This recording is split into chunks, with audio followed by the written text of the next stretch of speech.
Hi, and welcome to the Red Team Draft Podcast. I'm your host, Alex West, and I am joined today by the usual suspects, starting with the prodigy, the birthday boy, Mr. Connor Harr. What's up, my man? Nothing much. Having a good birthday, doing pretty well. Okay, good, good. You decided to spend it with us and listen to us argue about Anthony Davis for 25 minutes in the pre-show. Um, Joining us also, Mr. Josh Earl. Josh, how is life? Doing all right.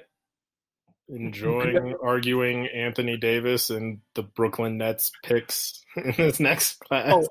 Oh, there's no arguing the Brooklyn Nets picks. Anyway, last but not least, the executive producer, Mr. Estacio Raleigh, who just has all kinds of crazy Anthony Davis opinions. Estacio, what's up, man? I'm doing all right. Colin Sexton is having maybe his first good game of the year, so that's exciting. Are the Orange winning? No, they're getting pounded on by Florida State. Okay, can't win them all. Can't win them all. But today we have been going through all the 2019 class. We talked about quite a few of the top players. Today we're going to take a little bit of a break because, and if you didn't know this, if you haven't been paying attention, the Red Team Scouting Draft Guide will be launching next Monday on February 11th. And we're going to take a little bit of time tonight to sort of explain what the draft guide is going to entail, talk about what we wanted to prove with this and what we wanted to dig into and what we wanted to give back to the readers as we worked on this, talk about our approach, talk about our philosophy a little bit. And then it is also the trade deadline, and everybody's doing trade deadline, who's going to move where. Our angle's a little bit different because we're going to talk about the picks that might be affected by what happens on Thursday. There are a couple of first-round picks that might be relayed because of one reason or another, and we're going to talk about those picks and see if those teams, if it's good for them to wait a year for this to move, or if they should try and relay them now, or what the situation is, and if teams even have hit in that range when it comes to drafting. So there's a little bit to talk about there, a little bit of a different angle. But let's first get started and talk about the draft guide. So I'm going to turn it over immediately to Estacio because I want you to just tell us a little bit about the process that we've worked on as we've gone through, how we've sort of built this thing, and then we're going to get into the nuts and bolts of it. So we've put a lot of work into this year's draft guide. One of our main things this year is trying to break down all the different skills of players and grade them in different areas rather than just giving a bottom line view or telling you what we think they're going to be. We're focusing on grading players in 30 different categories, and that way we can measure the draft class in a unique way. And the way we're doing this is every player will be graded in these categories by at least 3 different scouts, and the initial reports by each scout will be based on at least 3 games of film that they've examined watching that player on every possession that they played on that game. And so this is the process behind it. And so we're going to get a little bit more into the details of how we're going to present this in our draft guide next. So the first thing to talk about is our release timeline. This is a lot of work. I mean, we're very proud of it. I'm very proud of the work that's already gone into it and the work that continues to go into it. So we decided we were going to do a little bit of a slower rollout. If you're familiar with what we did last year, Estacio and I worked on a draft guide for the 94 feet. We put a lot of content out at once, and we weren't necessarily super pumped about how deep we could go with it. So we kind of took a different approach. And instead of rolling out a lot of content at once, we decided we're going to roll out a deeper set of content on a slower pace. And so our release schedule, starting with the 11th, we're going to release one profile a day for every business day through 30. And that's going to be, sort of the first round. Obviously, there are going to be some guys in there, but we're not releasing them in order. We're not releasing them in our order based on our starting 5 score. We're just releasing them. And as we add to the pool, you'll be able to see the starting 5 scores broken down by type. You'll also be able to see our overall score for each player. And we'll kind of rank them as we release more and more. So it's going to be a little bit of longer breakdown. Once we get past 30, we're going to take it a little time and reassess and see how that works. And then we're going to try to keep going on as far as we can until we hit the draft. So it's going to be a slower rollout, but by the end, we hope that everyone, we'll get to see the depth at which we've worked with these prospects and the coverage of it.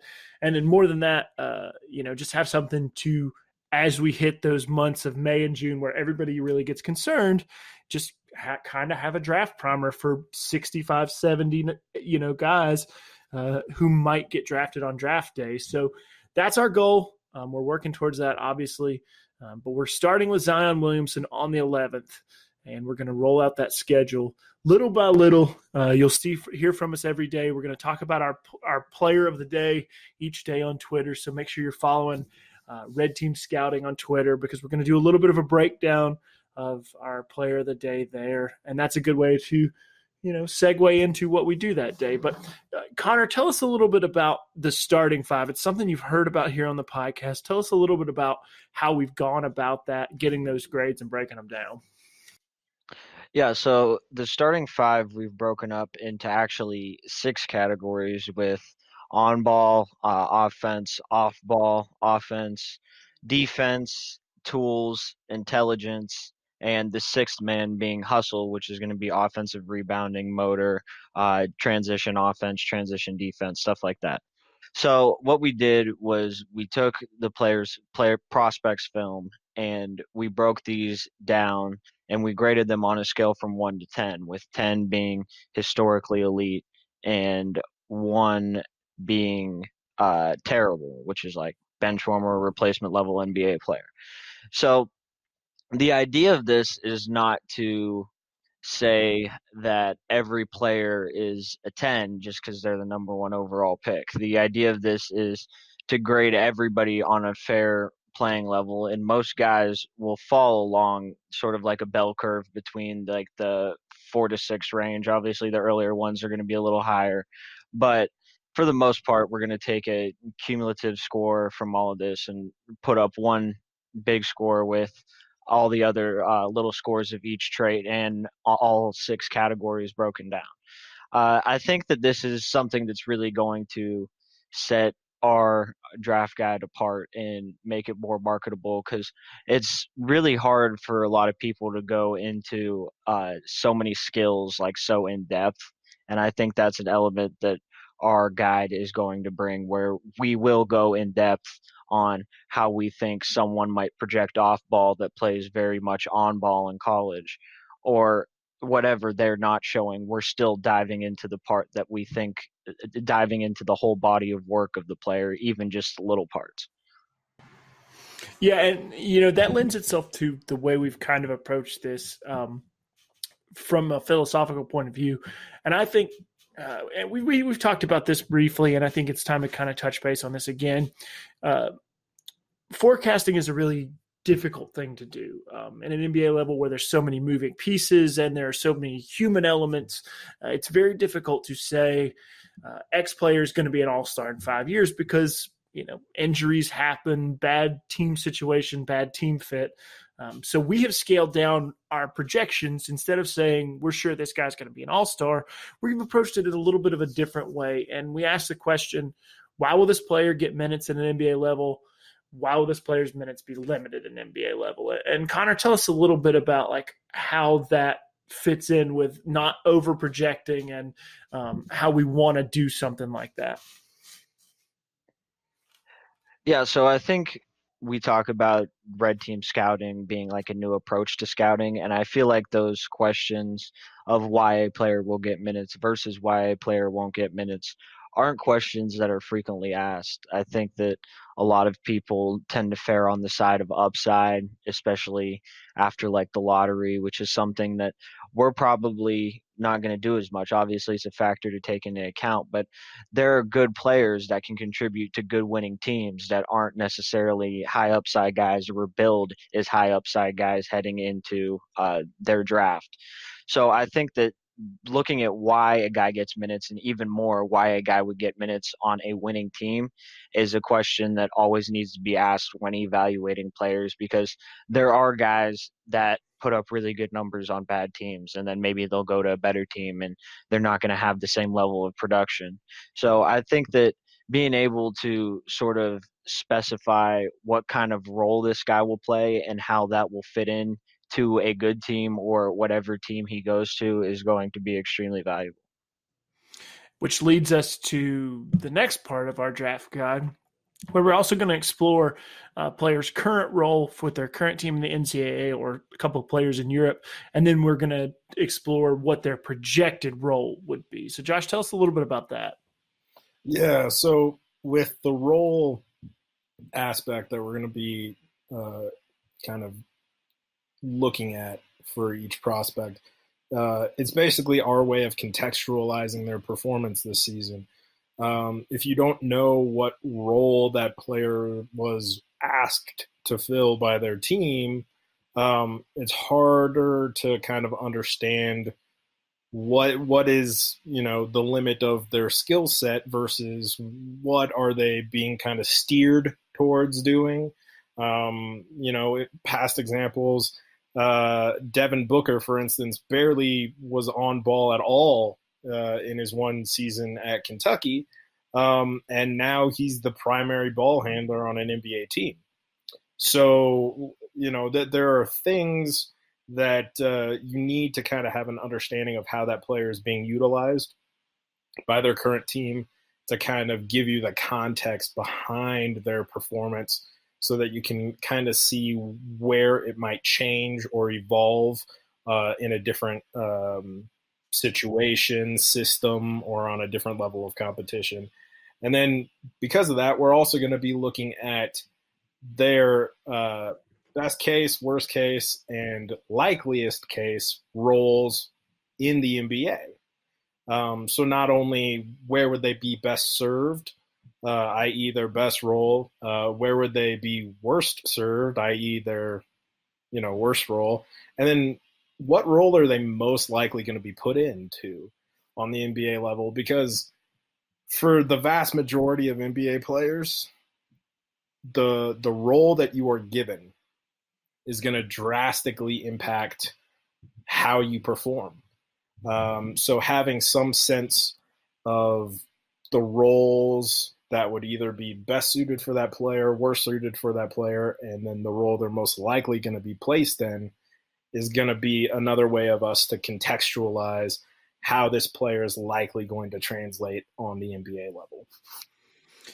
Yeah, and I think, so much of what you said is often kind of overlooked, and we've really tried to take that approach and say, let's answer some simple questions instead of answering one really big question. Let's answer a lot of simpler questions, and we hope that will sort of relay itself in maybe like parsing and taking players apart, and instead of missing really big, you misidentify one thing instead of the whole player. And so basically that bunching will make it a little easier to identify player strengths and weaknesses, because you're not asking, is this a franchise player? You're saying, is this guy suited to play this role with this team, or should he play this role with this team? And so asking smaller questions lets you deal in more specificity. Now, an integral part of all of this is gathering data, using statistical anchor points, and we have the best guy in the business doing this. Eustaquio has worked nonstop, basically since we stopped doing the draft guide last year, to create and scrub and figure out different ways to collect data and figure out what data makes sense to collect and what data is relevant. So, Eustaquio, tell us a little bit about the data that you have collected and the data that we're going to present. So if you're familiar with the draft guide that Alex and I worked on last year, we presented a lot of different stats in that draft guide. This year, we're going to use a lot of just more refined versions of what we had last year. For example, last year we had box score stats on a per 40-minute basis, as well as various advanced stats. This year, we're adjusting that to box score per 75 possessions.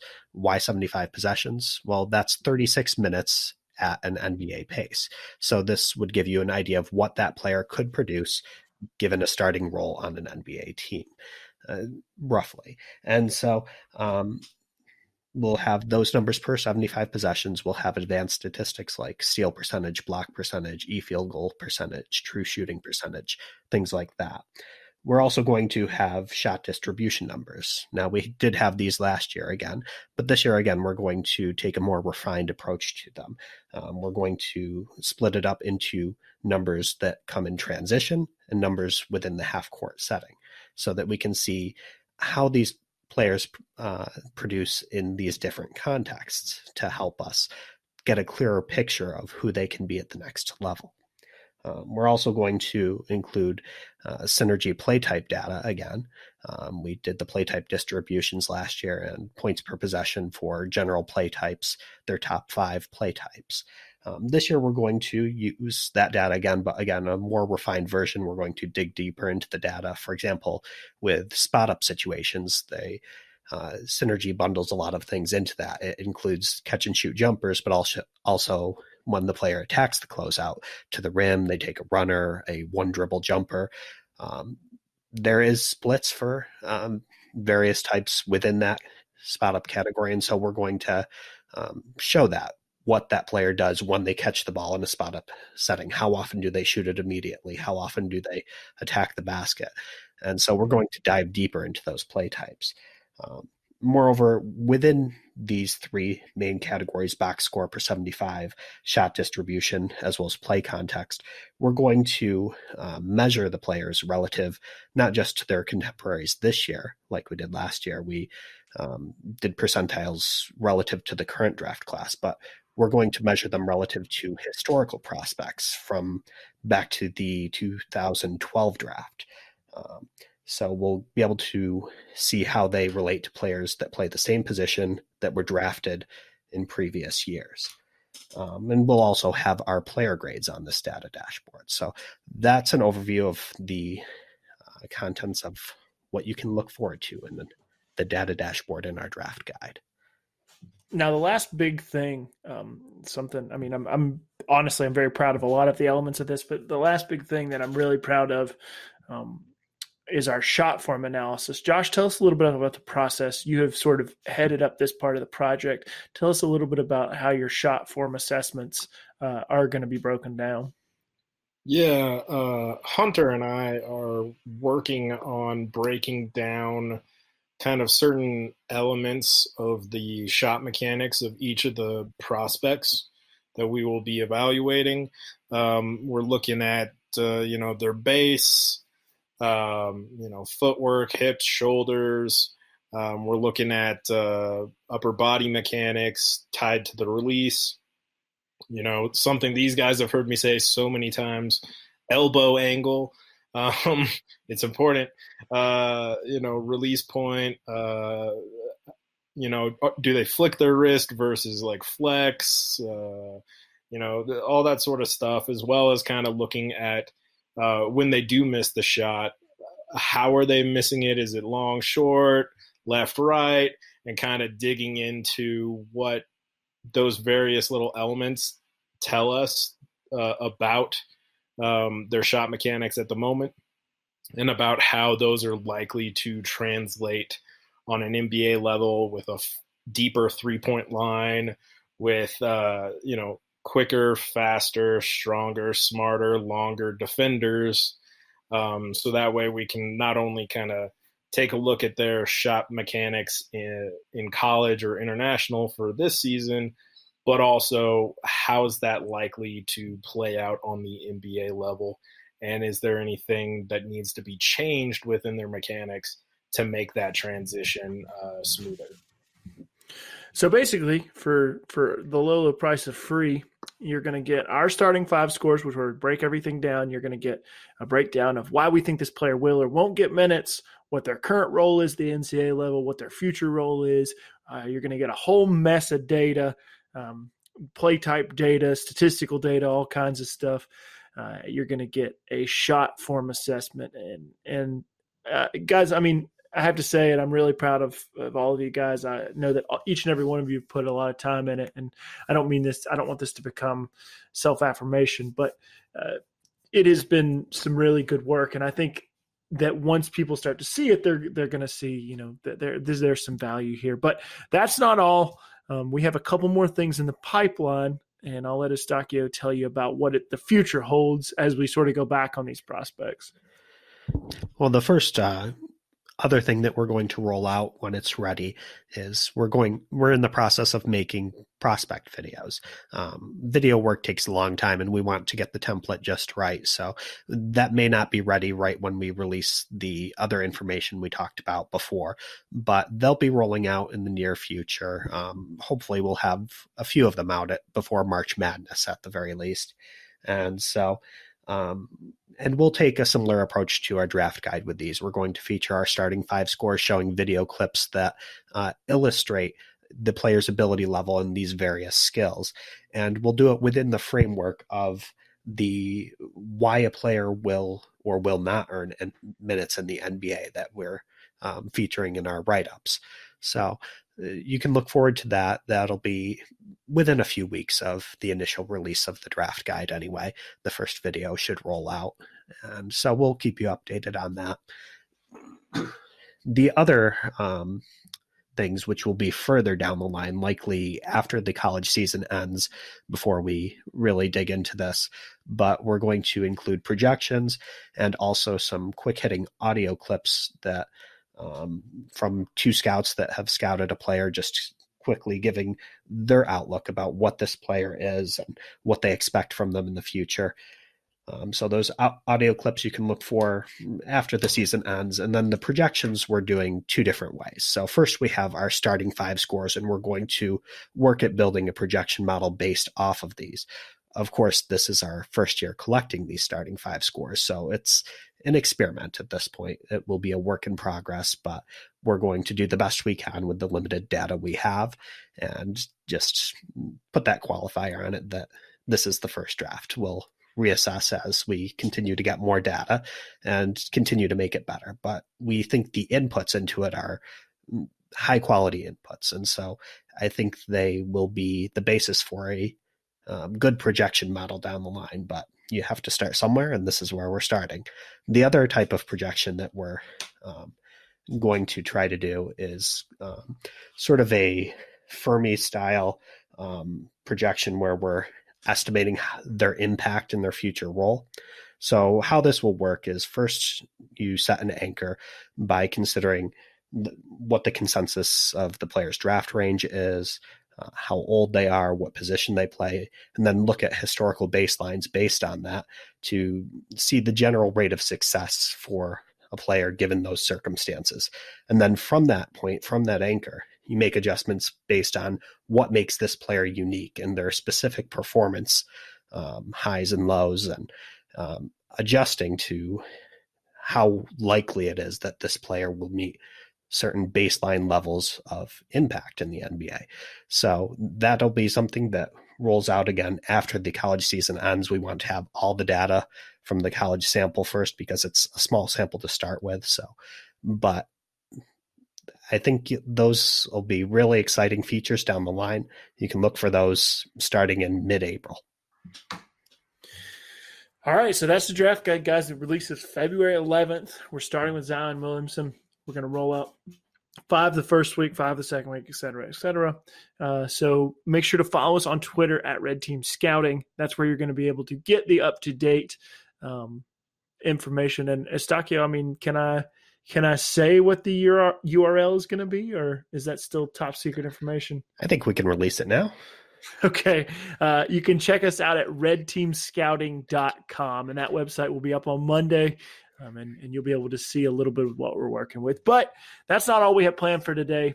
We're going to talk a little bit about Thursday's trade deadline and how it could impact the 2019 class. Now, we've spent a lot of time talking about this 2019 class, thinking about them, writing about them, et cetera, et cetera. But there are a couple picks which might move.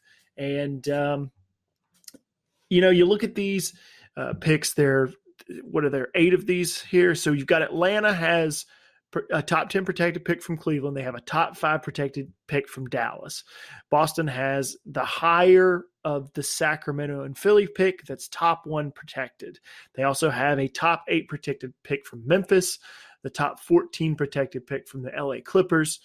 And currently the Sacramento pick is going to convey. The Memphis pick won't. The Clippers pick will. Now, that could change. The Brooklyn Nets have a top 12 pick from Denver. That pick's going to convey. The Phoenix Suns have a 4-16 protected pick from Milwaukee that is probably going to convey. I can't imagine it not, since Milwaukee has like the second best record in the league right now. And San Antonio has a top 20 protected pick from Toronto, which will currently convey because Toronto has the 28th pick. So let's open up the floor here. Let's have a little discussion about this. We've talked about these picks, and let me ask you guys a question. Connor, I'll start with you. You have done a lot of research on the depth of this class. If you're sitting in a situation like Memphis, do you prefer to have this pick convey right now, or do you and just get it out of the way in what is, sort of a weaker draft class, or do you want to put that off as long as possible? Well, I can't remember what pick Memphis is. It's top 8 protected right now. Top 8 protected.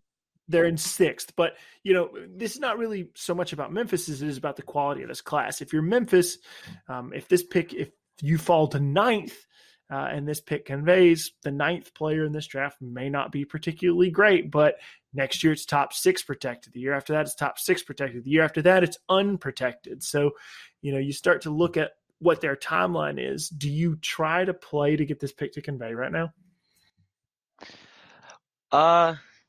No, I wouldn't say that necessarily. I think that this draft is definitely, especially in the middle, to me, feels a little weak. It's around that range from around 8 to like 15 or so. It feels kind of weak.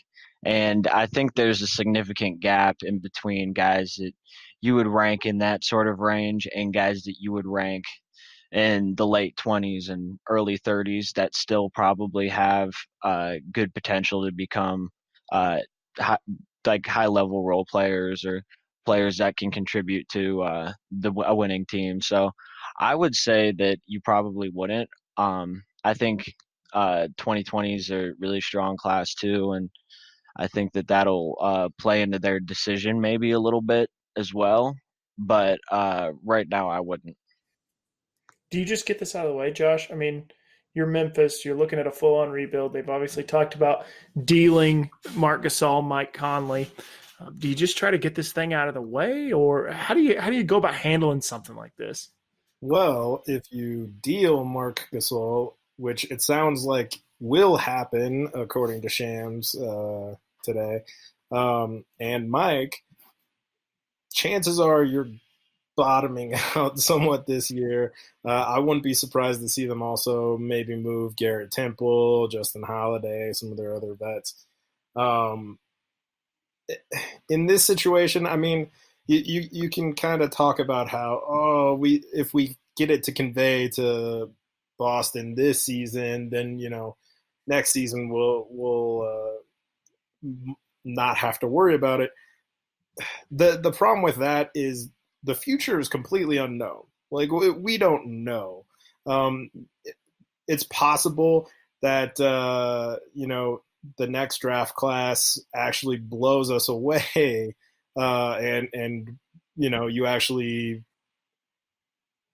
maybe want that pick to convey this season so that you keep it for the next season. But it could be reversed too. Like, the next draft class could fall flat on their face in college and not have a Zion at the top and just kind of be and also, I think for an NBA franchise, especially one like Memphis, where you're moving on from basically core elements of your entire franchise history in Memphis in Mark and Mike, if they get moved on, I think your only focus is adding, young, inexpensive talent. And so, you have no problem with conveying the pick in future seasons because you just want to add more young talent right now that you already know how you evaluate them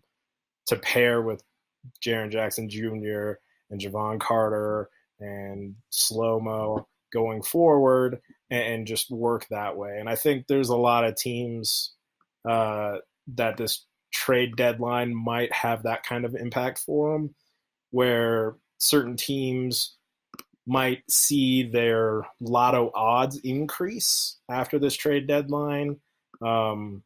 Grizzlies are obvious ones in that regard. Wizards, with Wall completely out for the long term now, they could maybe consider making a move to move off of like Otto Porter's contract or something, which would make them worse, improve their lotto odds. Pelicans, obviously, if they trade AD, or even if they trade any of the ancillary guys like Mirotic, Etuan Moore, or Julius Randle, that's going to move them closer to the top of the lotto, even though they probably won't get that. And then, the Mavs, depending on how much you feel removing DeAndre Jordan and increasing the minutes for Maxi Kleber is going to maybe improve their on-court performance right now, or, worsen it. So we could see a lot of fluctuation in terms of draft odds after Thursday, given how Thursday might play out.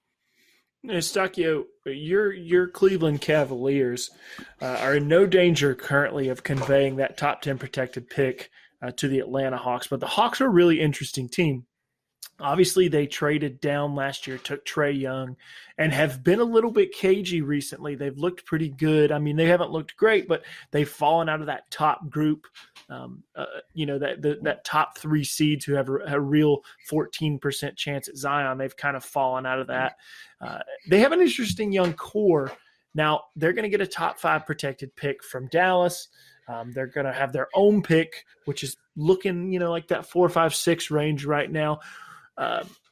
What do you think the Atlanta Hawks need to do in this situation? Do you think, there's nothing that they can do from here to make sure these picks convey, but I think we all kind of love what they're doing. Connor wrote about him a couple of weeks ago. We've talked about him at length. When you're Atlanta, do you start to fill in the pieces around if these picks end up the way they are? Yeah, I think this draft is a really good opportunity for Atlanta to start to complete the vision they set out to build last year. They picked 3 guys that really contribute to team spacing in Trae Young, Kevin Huerter, and Omari Spellman. And they have, of course, John Collins as well as another young guy who's fantastic rim runner taking advantage of that gravity. And I think there's several options in this draft class that work within that framework.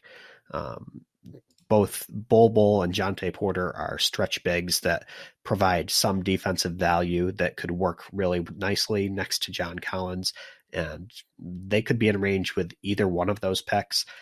There's wings that would fit nicely by Young and Huerter that provide good defense, like DeAndre Hunter, Jarrett Culver, even Cam Reddish. And so I think that there's an opportunity here for them to complete what they started last year. It'll be interesting with the Mavs pick. They made that trade for Porzingis a few days ago. Depending on when he's ready to play this year, if it's a little time, we could see Dallas sink down these standings pretty quickly. They could fall to the 5, 6, 7 range. And then it'll be kind of iffy whether that pick will convey. So I think that'll be a key storyline for them moving forward. I think they'd like it to convey this year. I think this draft fits them pretty well from a role player standpoint. Trae Young is the guy with the offense there, so they don't really need the centerpiece as much, although, of course, they'd love their pick to turn into Zion too. But I think that will be an interesting thing to watch. What happens with that Dallas pick? All right, we've wasted enough time talking about this. Let's get down to what we were arguing about in the pre-show, and now let's argue about it for the people here. This is not what we were going to talk about, but okay, we've talked about everything else, and I'm going to bring it up, and we can fight about it, and we can just air it out for everybody to hear. But the rumor today, the Lakers have withdrawn from their discussion to their discussions with the Pelicans and the Lakers have sort of ceased negotiations because the Pelicans counter offer is apparently crazy. They want 4 first-round picks. But it brings up a really interesting question. And this is something we've disagreed on. But I don't imagine in any – let's start here. Do you think that Anthony Davis gets moved before the trade deadline? I know that's not what we're talking about, but do you think that he gets moved before the trade deadline? Anybody? Yes. Okay. Yes from Estacio. Yes. Yes from Josh. Connor? Yes. Okay. I'm the only no on here. Okay. So let me give you my no, and then you can all shout me down afterwards. To me, I don't see any reason why the package would be significantly less from now until the summer. The Lakers obviously don't have really covetable assets because if they did, this deal might already be done. And I think one major thing plays into New Orleans' favor. If they wait until summer, a couple of teams are going to lose out. A couple of teams are going to be disappointed. And I think a couple more teams will be willing to stake a 1-year rental on Anthony Davis. Now, I don't think the Lakers package is going to get demonstrably worse. You may lose Zubac, you may lose Hart, you may lose something out of it. I think you're still going to be able to call that same price up in July. But I also think you have the Boston situation, which will be sorted out. It sort of depends on Kyrie. But I also think that there are teams like Portland, Denver, Toronto, if they can bring in Kawhi, who may still be interested in this in the summer. You have Philadelphia out there looming. If Philadelphia doesn't make the conference finals, which is a very real possibility because the team, two of the 4 of Milwaukee, Toronto, Boston, and Philly aren't going to make the conference finals. I think there are going to be a lot more dissatisfied teams, and it is very, very rare that a top-tier talent like Anthony Davis is available. And I know that people say the market will be dry, but you don't have a chance to get guys like this very often. And I think push comes to shove, a couple teams get knocked out of the playoffs early, a couple teams maybe make it a little further than they thought or become a little bit more of an appetizing landing spot. Or if the Knicks land Zion Williamson pick, there are a lot of factors that play in the favor of New Orleans holding on to Anthony Davis until the summer and seeing what they can get done. Now, go ahead, shout me down.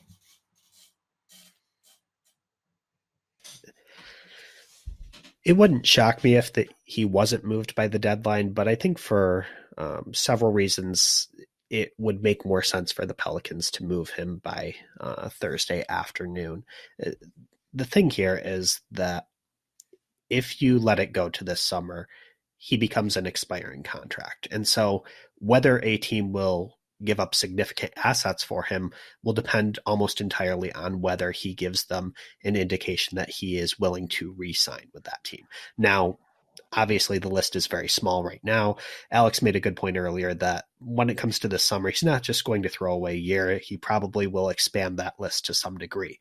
That said, he may still try to filter it to one specific team or another. And that could hurt the Pelicans' leverage in negotiations. Let's say he does become more agreeable to going to Boston, but he could give a list of Boston and 3 other teams that really don't have a shot, like he did a few days ago with the Lakers. And so I think the idea that New Orleans will have a lot of leverage in these negotiations in the summer, it just doesn't add up to me. He becomes a rental at that point. Kawhi Leonard, as a 1-year rental, did not fetch very much last summer. It wasn't this huge array of young players and draft picks. It was 1 current All-Star, 1 young player, one top 20 protected pick. It's not that great. And so I don't think that offers this summer will be what the Pelicans are looking for. Therefore, now is the time that they should really be looking to drum up other buyers other than the Lakers. I mean, the Lakers offer isn't, I don't think it's terrible. That 3 young players, 2 future first round picks, assuming that the picks are further out, like 23, 25, and light or no protections. I don't think it's a terrible offer considering the circumstances because they aren't bidding against anybody. But if you get someone else bidding against them, maybe they throw more picks in there, or maybe someone like Denver decides to go out on a limb and throw Jamal Murray and Gary Harris at them, take one playoff run with Jokic and Anthony Davis, see what happens. Maybe they make the conference finals or the finals and convince him that it's a good long-term place for him. And then they always have the option this summer of selling him off if he's going to leave and recouping some of those assets. I mean, if there's going to be good offers this summer, then why isn't somebody buying at the deadline with the expectation of getting in one great playoff run, trying to sell him on staying? And then if not, you can always sell him off to the Lakers, the Celtics, whoever. I think that's one of those moves that makes sense on paper that doesn't make as much sense in practice. Like, you're effectively talking about 3 turnovers there. If you trade for Anthony Davis now, you're uprooting some of your core to add Anthony Davis.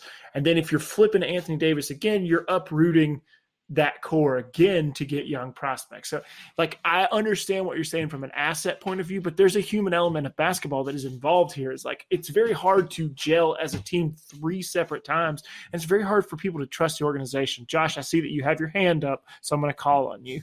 Yeah. So I completely agree with both of you in the sense that messing with the human element side of things is not a good look long term for a lot of reasons. I also agree with Eustachio that, like, having a playoff run and a season left on AD's contract is a lot more valuable than a 1-year rental where the guy's pretty adamant, or at least his agent is pretty adamant, like, he's not signing with you. So to me, I think the clear, obvious thing is you need to look at teams that are willing to roll the dice on a massive move this season for a playoff run where obviously, hopefully they can keep him long-term, but maybe they don't even necessarily, like, him leaving later isn't necessarily a big, massive issue for them because maybe it ties into other contracts expiring around that time, and then they can just go into a full rebuild. The team I'm specifically thinking of is Toronto. If you're Masai and the Raptors have never gotten to the finals, if you are the guy behind the team that gets to the finals and maybe even causes some ruckus with the Dubs in the finals, maybe even wins it, it doesn't even matter if Kawhi and AD leave after, because you just brought a championship to Canada, an entire country. You brought a basketball championship to them. You would have all the cachet you would need for a rebuild afterwards. And beyond that, I think both Lowry and Ibaka's deals expire around the same time AD's would. So there's really no issue there. And I think if you're Masai, you're exactly the type of person who will take that risk. Like, we saw them do it with Kawhi Leonard trade. I have no doubt in my mind Masai has the guts to say screw you to loyalty and to the human element, and throw down a package with Pascal Siakam, with OG Anunoby, with Fred VanVleet, with Jonas Valanciunas for price matching, and throw in a pick or some other stuff Honestly, if I'm New Orleans, considering what you mentioned earlier, Alex, that they have to be somewhat competitive, or else they might become the Seattle Pelicans within 5 years. I honestly think there's some pressure for them to get younger players, yes, and less expensive players, yes, but also ones that help them remain competitive. And at the trade deadline, getting Fred VanVleet, Drew Holiday, OG Anunoby, Pascal Siakam, and Jonas Valanciunas as a starting lineup. First off, that's a pretty relatively young, inexperienced started lineup that has playoff experience, and it gives your team an instant identity of like, we are just going to make your life a living hell defensively every night. That's the type of team a fan base can get behind. That's going to keep your costs low, younger players, and you recoup a decent value for AD. Yeah, I mean, I definitely see that. I find it interesting that the trade market has been so depressed here. I think Eustaquio brings up some really good point. That's strange. I mean, that's really bizarre, because if the market was going to get better, why wouldn't it be good now? And I think a lot of that has to do with the playoff run. Teams are kind of taking the easy path and standing pat, and they want to run it back because that's easier. I mean, it's just easier to go like, okay, I like Jamal Murray and I like Gary Harris, and they're good players, and we'll do that instead of putting together a package for AD. And so, I mean, I think that things will change, but I certainly think that both of you have brought up some good points that, looking at the assets that they need to get back, they need to get something back. And this is going to be my last point on this subject is I think that a marquee name is really, really important here. I think that Seattle has to bring back something that's sort of outside basketball. They need a good player. They need a face. And I think that as they start to explore this, what they don't see in that Lakers trade package is a future cornerstone or even a player that you can get really excited about because they haven't quite lived up to it. Now, Ingram, Ball, both still young players. Kuzma's a little bit on the older side compared to those guys, but I do think that is one of the major issues is if you don't see that marketable face, you don't see someone that fans are excited about to buy the jersey, to buy the merchandise. You do want them to get a player. I mean, like you do want to get a player of that caliber. So we'll see how that shapes out. Guys, you have any closing points on this? Did I say Seattle, by the way? I did. Okay, well, I'm just projected into the future, possibly if they don't get a good return on this. But Josh, what do you got?